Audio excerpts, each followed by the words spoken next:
Very quickly into dust. Wait a minute, folks, wait a minute.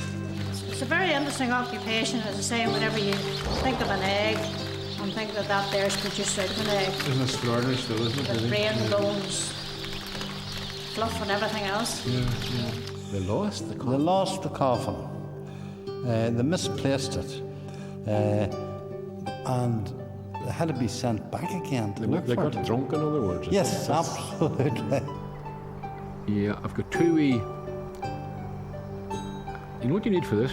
Eyesight. Yeah, eyesight would be brilliant for it. You can feel the weight of that. Absolutely. You imagine you walking around and throw those two on your head, and all of a sudden one drops off. Right. You're going to go like that. So there's absolutely no way that you can... even if you have the key, you can't... And then this is a wind-up.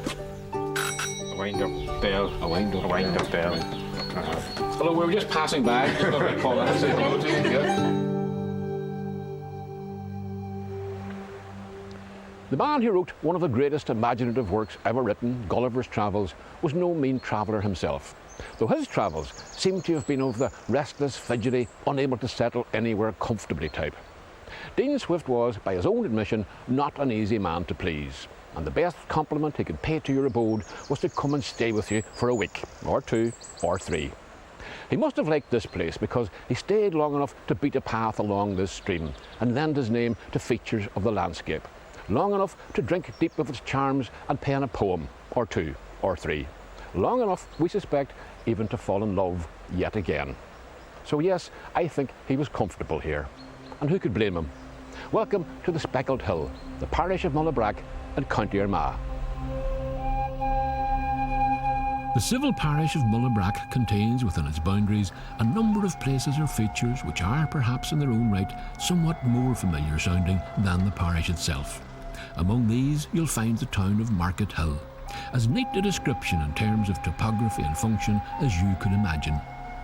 The market trade still flourishes in cheerful fashion, and the streets are crowded with the architecture of a more gracious age. Elegant examples of Georgian charm which local people have refurbished with ingenuity and pride, and pressed into service for the benefit of the 21st century community.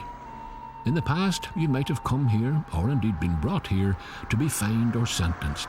But nowadays, the old courthouse serves out food, nursery care, and educational courses. Equally familiar to many will be the nearby Gosford Forest Park. 600 acres of trees, deer park and rare breeds. A substantial glimpse of paradise for caravanning families and nature lovers who love their nature accessible and child-friendly. But the parkland and the forest were originally conceived as adornments to Gosford Castle, the neo-Norman ancestral pile of the Atchison family, Earls of Gosford since 1806, who were granted 1,000 acres of prime Armagh by James I at the time of the plantation of Ulster. This 19th century version of their place in the country was in its day the biggest single residence in Ireland. But Mullabrack is a parish of great antiquity, much of which is contained within, beneath and around the site of the present St. John's Church of Ireland Parish Church. My guide through much of the past 1,500 years of Mullabrack history is Mary McHugh, who tells me that this was most likely a rath housing an early Christian settlement, then a monastic foundation in early medieval times run by the Culdee monks of Armagh, then a place of continuous worship of one form or another for the next 1,000 years or so.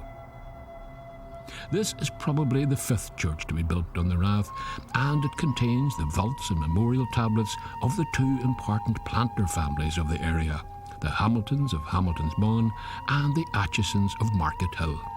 Apart from the tower, this is largely a Victorian structure, about which Mary has quite strong views.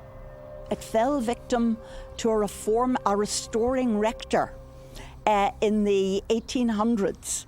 And he changed what was a lovely, simple cruciform church, which really had existed from the restoration of Charles II right through the 17th, 18th centuries until the Reverend Dr. Samuel Blacker got his hands on it. Right, so it was the Reverend Dr. Blacker who actually created the shape of it as it is now, more or less. It was indeed. But he would say that he's entitled to, because he put his hand in his own pocket, really, to do a lot of that. He certainly did. He was a very wealthy man in his own right. I see, yes. And he spent over £1,000 on rebuilding the church in the 1800s and, well, turning it in to what it is today.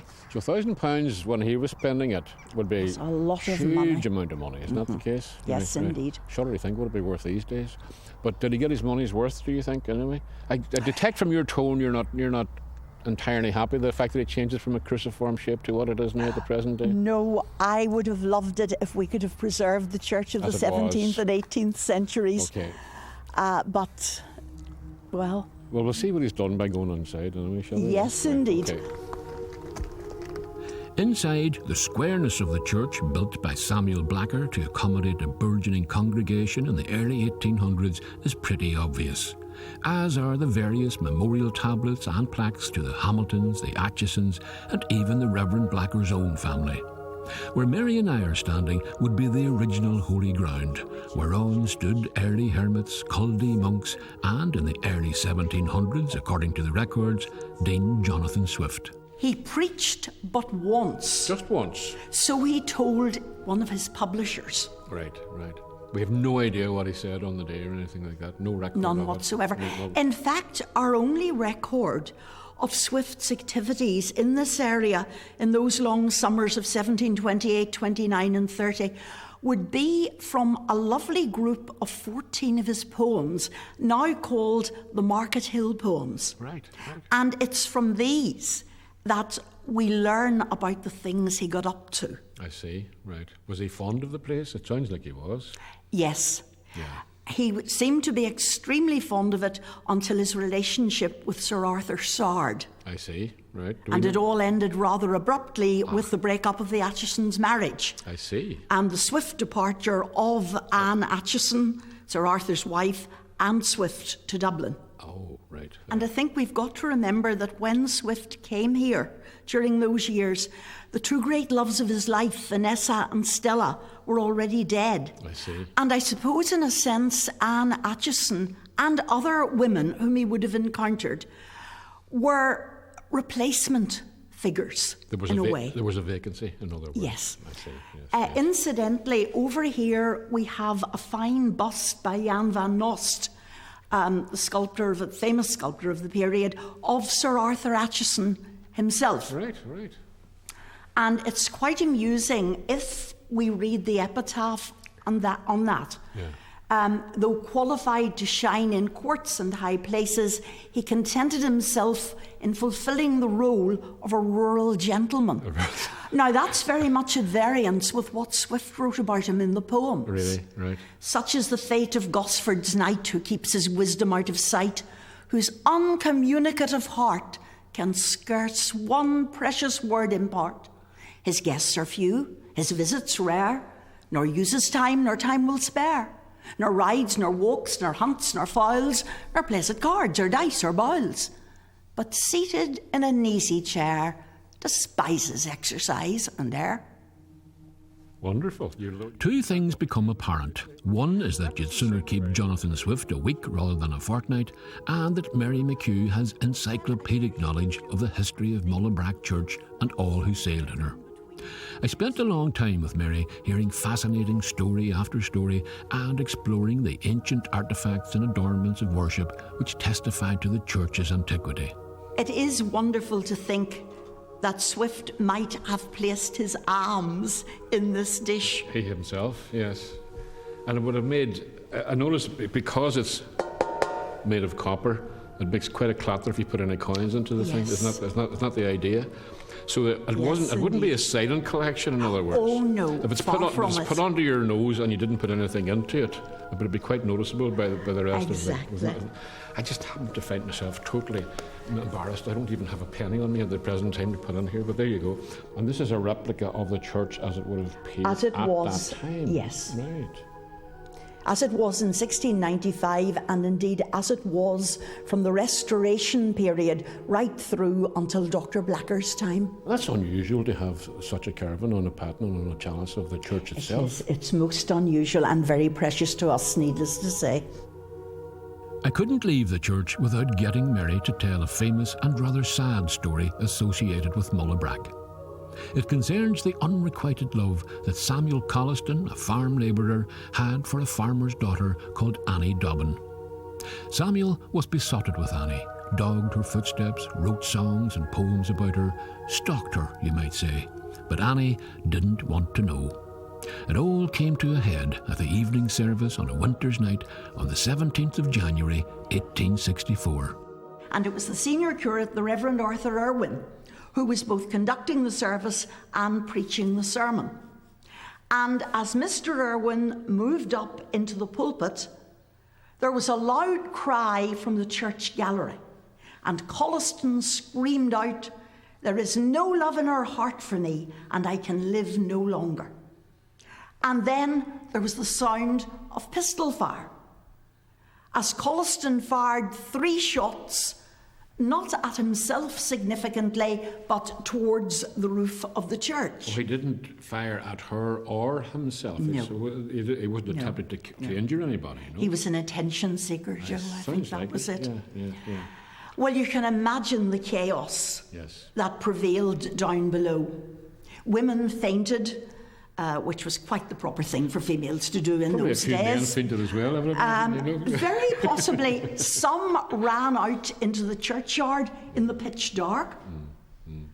Others sat rooted to their But pews. they have no idea what was going on, of course. No. No. The preacher, the Reverend Arthur Irwin, and the 2 church wardens went up to the gallery, where they apprehended Colliston and handed him over to the police. Right. There must have been a considerable degree of sympathy for Colliston, for he received what even nowadays we would regard as the very lenient sentence of only 2 months' imprisonment. He never recovered from his obsession, we're told, nor, tragically, did Annie. Neither married, and Mary was able to show me the recorded death of Samuel Colliston in 1911, aged 71, and that of Annie Dobbin, who died in the year 1919, aged 78 years. 1 love unrequited, 2 lives wasted. A tale that would be better told by Emily Bronte than Jonathan Swift, I think you'll agree. When we come back, we have more tales to tell, some with happier outcomes perhaps.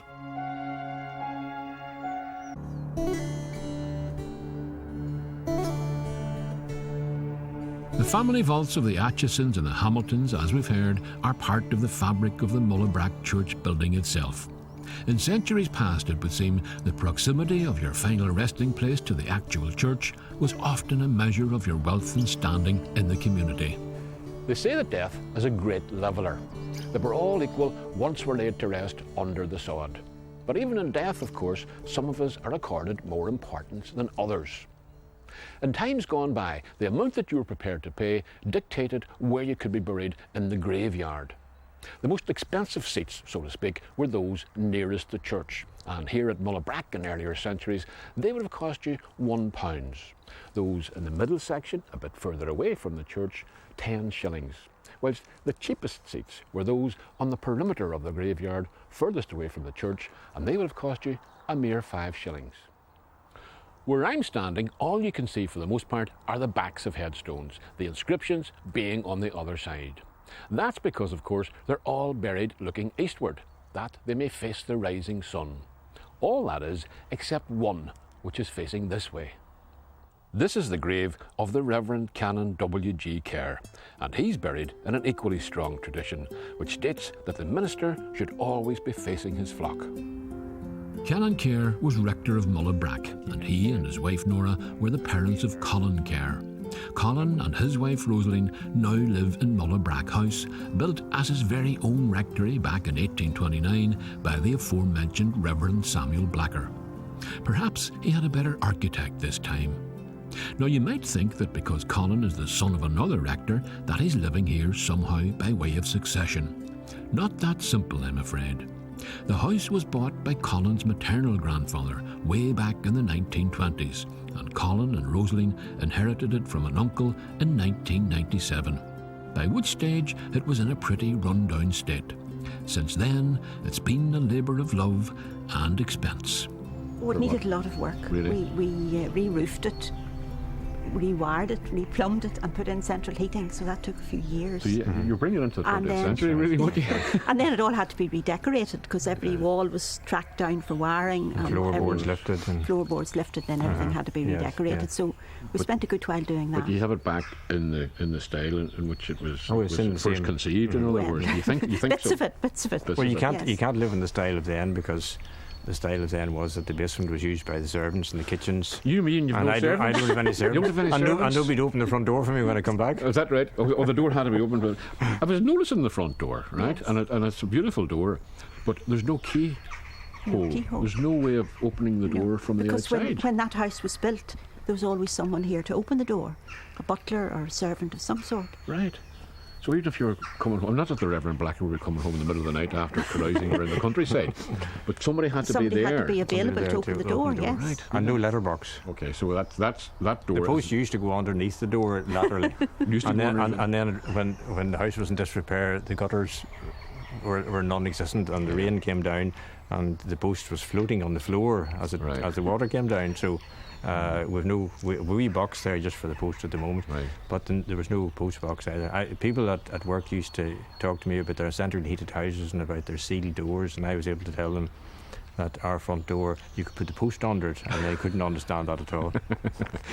You could nearly put a parcel under it, did you? That's right, parcel under it. But that, so in other words, that's the original That door. is the original door. And when that door was restored, when we were fixing up the house, it took 6 men to lift it. It really is so heavy. Big heavy door. Right. Can we go over and have a wee look at it? And I mean, Yes. how does it actually open now? I mean, how do you operate it now? How do you get in and out of it? We just use the back door to go in and out. Obviously, you have to. 'cause go you round can't- through the you have to go yard. round through the yard to get in. Well, you're not thinking of getting a wee servant? Would that not be a servant boy like to open the door for you? Yes. Right. So this close it a wee second, please, Rosalind. Do we see now? Right. So that's it. There's that. But there's no way that you can. No, even if no, you have the no, key, you can't. No. You can't And get then this is a wind up bell. a wind up. A wind up bell. Right. Hello. We were just passing by. Just thought we'd call in and say hello to you. Yeah. Thank you. This is the lock. Now, That is magnificent. see, Look at the size of the key. there's the key to keep in your pocket. That's like one of those keys out of Grimm's fairy tales or If something you like went, that. you went out to the cinema at night, and you would know you had the key in your pocket when you're sitting in the nail. Well, I was down, and I can't remember where it was. It was somewhere, I think down in Grouse Hall, County Cavan. And I was told the story that the church warden had a key like this for the church, and he emigrated to America. And only when he got to America did he realise The key. the key of the church in his pocket the whole time. Now, how they were going to, I think they had to use a different door Right, to get in for now. years because they couldn't open the main Couldn't door. get in now. I think the key was finally. Well, that key's been there. That's the from- original Georgian. George, original and key. this is And the very lock. this is very important. This Georgian lock is original. That, I mean, look, that's a very rare. We had the door away at a. Has somebody else come into the No, door? it's probably still just winds down. This winds up, you see. We'll see. And it takes a nod. Are you sure? Are you sure it's not the ghost of Reverend Blacker or something like that? Right? You- Here, I have a key. No, it just turns once? Takes, yes, that's it. That's it. Clunk. That's you.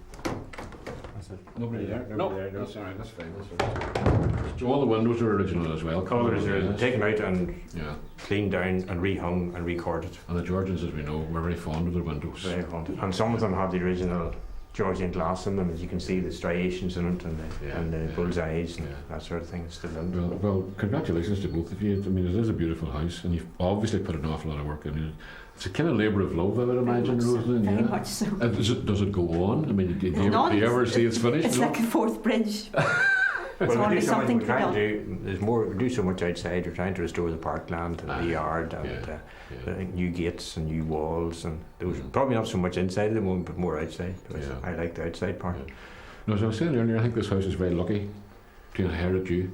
Because it needs somebody to look after it. Otherwise, Yeah. it would just go to Oh, just the the rest. rest, yes. Well, listen, you'll have made it completely, restored it completely whenever you get a coach and four and you drive up to the house and somebody like me opens the door. That's it. You're welcome. You're welcome. Sir. There followed a tour of the yard and the walled garden, which Colin has pressed into service for his sheep, kept in by walls which he has laboured to restore to their former dimensions and strength, without the posse of farm labourers and servants that Reverend Blacker would have been able to call upon. I didn't notice any hens scrabbling about the yard, but over at Mount Norris, Muriel Johnson is the very woman who could supply them with entirely appropriate heritage breed day-old chicks, worth looking at alone because they are, quite simply, miracles of cute fluffiness. It's been going on for millions of years, but I'm still amazed that these become these. Let me see. Ah, cute. It's so warm as well, isn't it? It is. And the heat is necessary. Are you worried about keeping them out of there, Muriel, too long? They'll have to eventually now come down to a more workable temperature. Right, right. They'll still have to be kept warm, Yeah.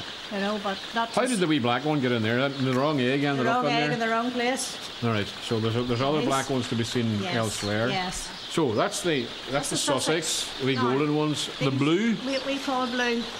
Oh, look at that. They're a lovely mixture of grey and black and everything. Here they are. Well, there's wee traces of yellow in there as well, isn't there? Well, There's kind of that's a wee- whenever I'll show you how to sex them. Right.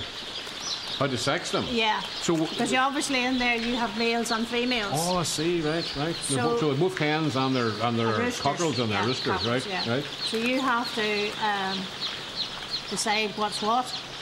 Now, Now, how do you do that? Is you it the colour in you do that? spot the difference, yes. Well, obviously, this one's got a wee yellow head, and this one's got a dark black head. The cockerel or the male has this yellow spot on his head. Right. The female has nothing. I She's see. practically red. These are black. Oh, No. so I'm looking at these wee yellow heads of the black Again, ones, and again, they're the these- cockerels these- or yeah. roosters. And can you pick out the females in those then? Well, this one here's a female, if I Yes. may. That's right. I'm getting quite fond of them. They're really, really cuddly, wee tiny wee thing, aren't they? Muriel, before you start, this, I have to say, rather vicious-looking Look at that. instrument that you have here. I mean, this is a hypodermic needle, Yes. really. Is that the Yes. case? Right? Yes. And really, all of these chicks, every single one of them, has to be injected with With vaccine With before vaccine? it needs me, yes. really every single one of Every them single chicken has to be vaccinated by hand as well. by hand. They're babies, so they have to get injections to protect them against certain diseases. They're not showing any fear whatsoever. No, I mean, they don't know to be. they don't know what's in front of them again, you know. They But don't know what it right, is. you must have a streak of hardness in you That's as well, it, to Muriel. do You this. have to do this. well, I don't know if I can bear to look, but go ahead. I can feel What it. you do is you get the chicken by its body. Right, Now, behind its head there, right. if you want to feel, there's a flap of skin or a looseness of skin. There's a wee loose necky skin Yes. there. Yes, yes. Now you want to get the vaccine into that. Right, into that part of it. So you get it up, squeeze it up between your finger, Okay. your thumb and your finger. Right. Put the needle in, not into yourself, into the chicken. Right. And squeeze. Squeeze. And that's it. There we are. Happy enough. Well, he or she's known the worse for wear after that, really. They're not apparently. This is where you feel like saying, and here's 10,000 I prepared earlier.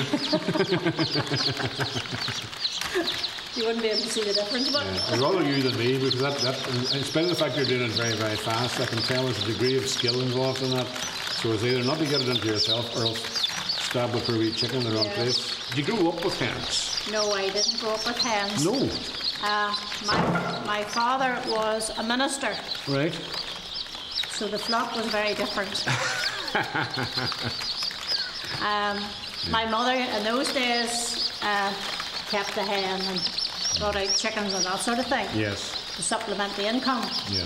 But no, and then I went on to train as a teacher. Right. And it wasn't until I married that I got into this here. And You tucked it, I was going to say, very like, enjoyable. tucked it like a duck to water, or tucked it like a hen to an injection. yeah. But you seem to relish it. You seem to. I do like it. I do like this end of the business. Yeah. I went to England and did a course in it as well, Yeah. but it was more really hatchery management and that sort of thing. I see. But I'd be no expert by any means, but I like them. It's a very interesting occupation, as I say, whenever you think of an egg and think that there's produced out of an egg. Isn't it extraordinary still, isn't it? The really? brain, Yeah. bones, fluff and everything else. Yeah, yeah. And they're a bit more biddable than children in school, maybe? Very much so. You can put them in a box, close the lid. Hard to believe that only yesterday these fluffy lives were just eggs. It's also hard to believe that they're going to turn into these, the heritage breed hens that Muriel has on display outside the hatchery. When we come back, we'll be in Gosford Forest Park, learning a bit more about heritage and breeding.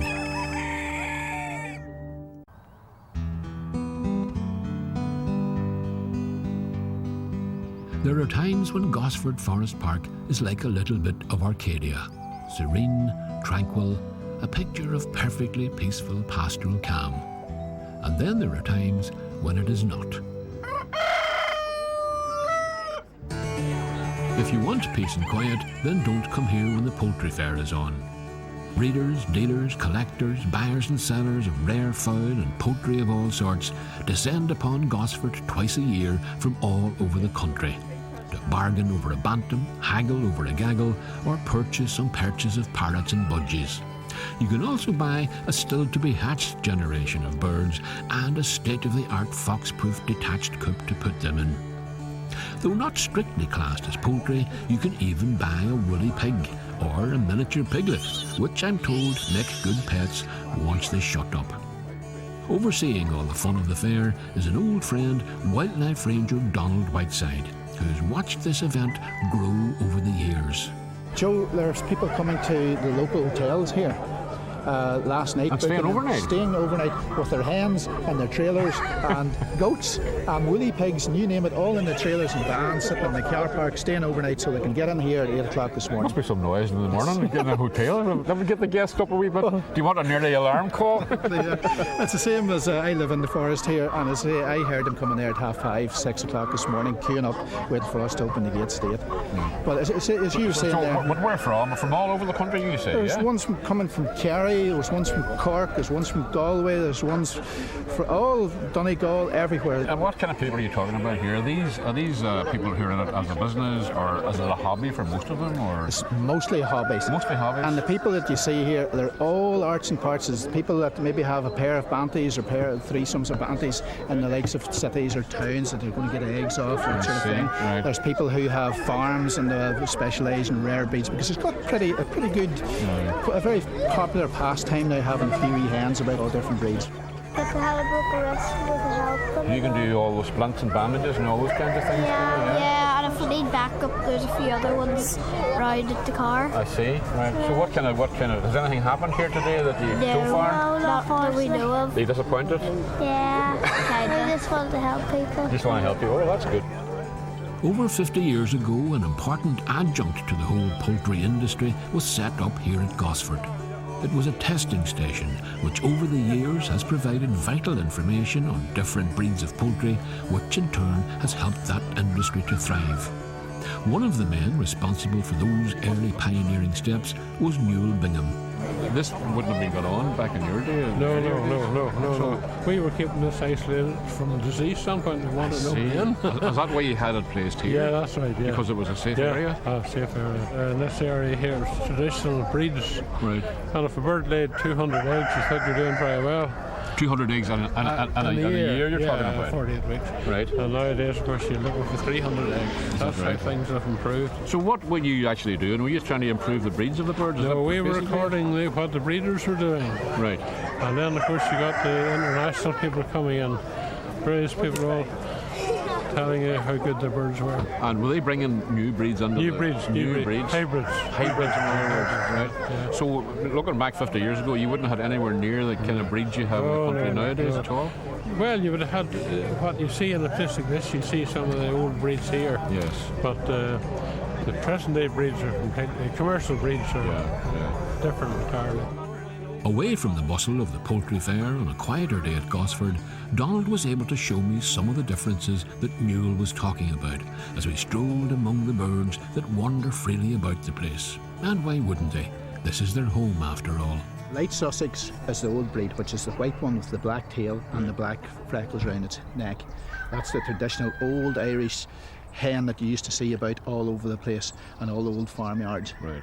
And the other one, the brown one, which is the common egg-producing hen that Right. we have nowadays. It's the modern one. That's the whole idea why I have this. We exhibit here the Heritage Poultry Collection. Right. It's because we have some of the old, really, really old ones, Right. and we have the modern ones. This wee rooster walking through the middle here. That's now. a wee Pekin bantam. Pekin yeah, bantam. Now you can see Yes. his feathers right down to his feet. I see. Right. He's also a bit of a domestic squabble going It's on. the hot there, weather. President It's the hot weather, Right, Joe. right. Handsome though the late Sussex undoubtedly is, it's the little brown hen that can be relied upon to average the 300 eggs per year. These hens and the other poultry that are on display at Gosford are really a legacy of that poultry testing station we talked about earlier. And you could say, to some extent, so was Donald himself. That testing station was set up really for the good of the industry, in other It words. was, yes, Right. and it was run by the Department of Agriculture as well. Your own father had a hand in that back in those days, Jim. He's a bit of a legend in the forestry service, isn't he? Because he seems to have had a hand in starting off so many different things, so many different aspects of what you do today. That's right, yeah. Yeah. Well, I look at my father in three different aspects. I look at my father being my father. Right. He used to be my boss until he's retired, Right. and the other thing is my teacher. As your teacher as well. Yes. you So as I say, those are the things I look at my father. You're still Yes, learning a lot from him, I would imagine. You always do. yes. Yes, You yes, always do. Yes. But as I say, yes, you were right, because my dad, whenever he done his 4 years in Ben Moore's forestry school, his first post was in Newton Hamilton Forest, which is the Fuse Forest, 7 mile up the road. Right. And his basic station was down in Gosford Forest. Right. And all these trees that you can see around here, they were planted in the early 61s, 62s, 63s. And I can turn around and say, yes, my dad planted them. There's no question that Donald has inherited Jim Whiteside's love of the outdoors, the forestry life, and the birds and animals that go with it. By a cruel irony, Donald, as a child, developed a severe asthmatic reaction to, of all things, Donald, he says, you're allergic to the pollen of trees. Would your father worry if he says, do you have any trees within 20, 30 metres of your bedroom window? Yeah. And I says, unfortunately, yes, I live in a 450-acre forest. But thankfully I grew out of it. You grew out of it? Yes, it's apparently every 7 years you go round the circle and you eventually grow out So of it. your father back says, Donald, it's either you or the trees. And he chose the trees. but he's over that now, which is just as well because these days he's the wildlife ranger for the major forests in counties Armagh, Down and Antrim. Among his responsibilities are the deer populations in these counties. When you see the stags that have already lost their antlers, how do you tell them apart from the females now at this stage? We'll have wee knobs in the head where Lantern was. Right. You got to be fairly close to see that, obviously. You'd have to be close, but the body weight alone, Joe, and the red deer would tell you that they're male, basically. The male's bigger. Yeah, massive, big, stronger body, mature body, that's the way. Well, listen, they need a big, strong body because we brought this over here. This is the head, was the head. What you would call this a royal stag, is that the case? More or less, yes. It's nearly enough a monarch's one, our stag. Is it bigger it's again? Bigger again because there's 14 or 15 points in that. So a royal stag would be about 12 points. Yes. This is the red deer. This is basically our only native deer that we have in Ireland. Yeah, yeah. Now, what I can't get over, really, is the weight of this thing, because you tend to think if it's carrying this about in its head, then they're portable, they're fairly light. But the weight of this must be a stone and a half, couple of stone even. Easy, Joe. Easily. That's why the stags have so strong a neck. Yeah. Because during the rut, which is September to November time, basically, Yeah. they grow extra muscles in their neck, and they use antlers to fight with. Well, So as I say, they have to have strong necks. Never mind. I'm telling you, I can't even hold this up. It is so heavy, seriously. And the amazing thing about it is that every single year they shed these, That's right. and then they start growing them over again. That's right. Right. It's bone, basically, Joe. Yeah. And whenever they're at the minute, this is March to end of March, they cast their antlers at this time of the year. This time of the year. Yeah. So some of these ones looking out here have just lost them, and others still retain them. Is that the case? The older you are, the older the stag is at this time of the year, the first he'll drop. It'll be the first one to drop the antlers off. I see. So basically, the way it works, it's all blood going up through the antler during the year. Right. Okay. Now, and at this time of the year, the blood stops going up, and it just drops down. As It's you like, can see there. it's like a dead tree, in other Yes, words. it just stops there, solid there, and that there just drops off. Right, right. Now, the strange thing, Joe, is they don't drop off at the same time. So you drop off one on one drops side. off, and you can feel the weight of that. Absolutely. You imagine you Yeah. walking around and those two on your head, and all of a sudden one drops off. Right. You're going to go like that.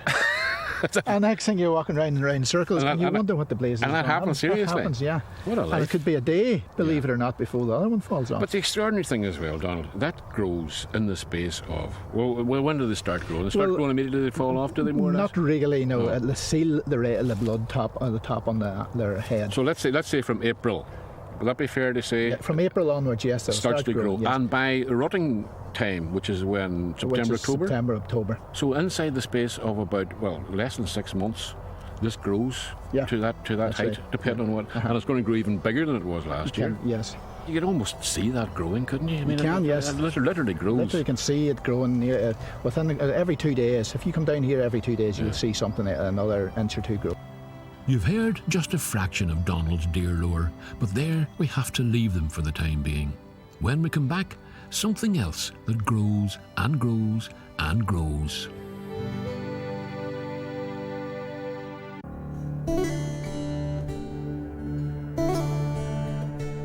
The Atchisons, heirs of Gosford, have left a lasting impression in this corner of Armagh, and two of the most durable aspects of their legacy are Gosford Castle itself, which we'll be visiting shortly, and the Arboretum, a collection of exotic and by now ancient trees from all around the world. Ancient, yes, but only in human terms. When we're all gone from the earth, these will have a few more centuries still to go. This wonderful old specimen with the deeply fissured bark is known as Pinus radiata, or if you're in better terms with it, you can call it the Monterey pine. As the title suggests, it's a native of the California coast, and here in the Arboretum at Gosford, it stands out like a kind of exotic stranger. But because it grows so fast and produces high-quality lumber and pulp, it is in fact the most widely planted pine in the entire world. And in South America or Africa, Australia or New Zealand, you could find huge plantations of them. This is what happens to you when you don't use sun cream. And then there's Thuja occidentalis, a cedar-type tree of which there appears to be a whole forest here. It is in fact just one tree with many offshoots, and it's known, for very obvious reasons, as the cathedral tree. Any knowledge I might display about these trees I acquired from Dawson Jones, the head forester here at Gosford, with whom I spent a highly instructive morning measuring trees. Did you know, for example, that there's a tree register, and that there are trees called specimen trees, of which there are some 25 in the Arboretum at Gosford? What does specimen actually mean? I mean, this is the biggest of its type, in other words? Is that something Well, like that? no, it wouldn't necessarily be. If it was the biggest of its type, it would be classed as a champion tree, possibly a tree maybe of Ireland, or there's another register which is the Trowey register, which is tree register of Britain and Ireland. Right. And if, it could be a champion of the British Isles. Right. It could be a champion tree of Ireland. So do you have any champions at all in Gosford? No, I think this one here could be getting close to it. Could be getting close to it, you know. So there's a bit of a competition about this, is Oh, there? no, there is surely. Seriously? Yeah. Right. But you can't really do anything to encourage it to grow any faster or any bigger, can you? Not really. You Not can't, an awful lot, no, anyway. not really. All we can do is to measure it regularly, hoping that this will encourage it. This noble fir is between 150 and 200 years old and could still be growing. First, we measure the girth of the tree. Whenever you're doing specimen trees, you're measuring 1.5 metres above ground level. Above the ground. In commercial forestry, Right. you're actually we do all our measurements from 1.3. I'll hold on to this. If you want to go hold round. it there, if you want me to go around, yeah. Okay, so you go around and try you. until you meet me again. Seriously. See you later. You could be away for quite some time. It's a big tree. There you go, Dawson. Hopefully that's I'm fairly. just realising fairly the level. other thing you have to do is keep it level. Isn't that the case as well? Yeah. Because you could easily go off in a slant. I just say the neck withers This is a kind of two-man job, is it really? for this size of a tree. This size of a Definitely. tree, Right. And So that's- I make out to be 5.5 metres, is that yeah, right? that's right. To measure the height of the tree, Dawson uses a clever little instrument called a bloomy lice, which does most of the calculations itself. First, we need a baseline of 30 metres. Then Dawson has to fix the top of the tree through two sights and press a trigger which immobilises a needle which gives us our reading. Then he has to add on his own height, and then he has to let me do it. So it's 5.5 metres in girth and it's 33 metres in height. So as a noble fir, that's probably as high as it's going to get, or you can't really tell, I suppose, really, can you? Again, go back and check the records. With this country and the winds and stuff like that, there, I would say that it would limit that. There's some high wind someday may blow the top out of it or something like that. There. I know we were talking earlier on about the oak tree could have a 250-year-old oak tree further down could have another 300 years of life. On average, this one 150 years. Do you reckon would it have a similar kind of lifespan? Or well, I suppose that's the thing about the arboretums as well. One of the great things about the arboretums is that there are all these exotic trees that have been brought around from all over different parts of the world, and we don't really know how they're exactly going to react through time to our climate. It's a long, slow study, isn't it? It's a long, slow study. So yeah, it is indeed. So there'll be other people standing here when you and I are gone, Dawson, doing similar kind of measurements and saying, well, now it's 300 years old. Yeah. And I would imagine they'd have some other sort of, maybe they're still using this here, you never know. One man holding the tape out and another man zapping it or something like that. Some of the trees we see around us now would have been young saplings back in 1819 when Archibald Aitchison, the second Earl of Gosford, commissioned Thomas Hopper, a fashionable London architect, to build Gosford Castle. A neo-Norman style structure, it took over 20 years to build and was in its day, with nearly 200 rooms, the largest private residence in Ireland. Nowadays, it's being refurbished into modern luxury dwellings, but as you can see, it's retained much of the original grandeur and workmanship. My companion on this walkabout is local historian Neil McGlinnan, who has made a special study of the Aitchisons. Do you know the thing you notice as you first walk inside it? The chill indoors? Yes. Stone. Yes. Must have been a terrible place to heat. Indeed. And the documents show how much money was spent. There would have been the equivalent nowadays of millions of pounds spent on heating. And he tried about half a dozen different systems. And then he would take one out and try another one. Yeah. It was the dream of the second Earl Archibald. Right. And there were a number of reasons for why he wanted to build a castle. But probably the main one was to celebrate his brilliant marriage to an heiress, Mary Sparrow, from Beccles in Suffolk. And an heiress, and of course that was the thing in those days, to land the heiress if you could. And it's reckoned that was her money built for the first 10 years or more, because the costs didn't seem to go up on the estate costs. Right. And I reckon that her money was being used. And why they picked this particular style, and this neo-Norman style, which was probably out of date then in the early 19th century, was because she came from East Anglia and would have been used to these castles. So this would have reminded her of home, in other words. Exactly. Yes, Mary Sparrow from Worlingham Hall provided the money to enlist the top craftsmen in the country and the most expensive materials. Portland stone staircase, carved oak architraves, vaulted ceilings, elaborate underfloor heating systems. But the truth is, they didn't get much joy out of it. By 1830, the couple had become estranged. Mary Sparrow went back to live at Worlingham, and their children were brought up there. And she died 1841. And he was in politics at this stage, and he was governor. He was appointed governor of Lower Canada in the mid-30s, and he was there for a number of years. Now, he asked his son, Lord Aitchison, then to come over at that stage and try and get the place finished, get the tradesmen, professionals and so on. And he came over for a very short while. But sure, he was leading the good life and didn't fancy it. Spending all his time over here. Anyhow, the second Earl, he didn't really come until towards the end of his days, in the 40s. He sold Worlingham Hall. Remember, he had inherited that. Well, that came with the wife as well, did it? Oh, absolutely. And you would have thought at the outset that man's done well for himself. Yes. But in fact, it didn't turn out all that well. Indeed. No. I mean, that was the thing.